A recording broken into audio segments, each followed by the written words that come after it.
नमस्कार शेतकरी बांधवांना. शेतात जायचा जुना रस्ता कोणी अडवलाय का? की पाण्याचा प्रवाह रोखून दादागिरी करताय? आता सहन करायचं नाही, कारण शेत रस्ता अडवणाऱ्याची दादागिरी आता कायमची संपली आहे. कुणी अडथळा आणला तर त्याला थेट जेलची हवा खावी लागणार. महाराष्ट्र सरकारने शेत रस्त्यासाठी कडक नियम केले आहे. तुमचा हक्काचा रस्ता अडवणे हा आता थेट फौजदारी गुन्हा आहे. जर कोणी तुमचा जुना शेत रस्ता अडवला तर तुम्ही सरळ तहसीलदाराकडे अर्ज करा. तहसीलदार रस्ता मोकळा करण्याचा आदेश देतील. आणि महत्वाचं, जर समोरच्याने दादागिरी केली तर सरकार मोफत पोलीस बंदोबस्त देईल. त्यासाठी तुमच्याकडून 1 रुपयाही घेतला जाणार नाही.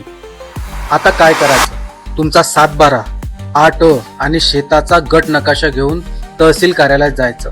तहसीलदाराकडे एक लिखित अर्ज करायचा. तहसीलदार दोन्ही बाजू ऐकून घेईल आणि जागेवर प्रत्यक्ष पाहणी करून रस्ता तातडीने मोकळा करण्याचा शासकीय आदेश देतील. घाबरू नका, आजच तहसील कार्यालयात जा आणि आपल्या हक्काचा रस्ता मिळवा. मित्रांनो, हा कायदा आणि ही महत्वाची माहिती तुम्हाला आवडली असेल तर महाराष्ट्रातील प्रत्येक शेतकरी भावापर्यंत नक्की पोहोचवा. जय हिंद, जय महाराष्ट्र.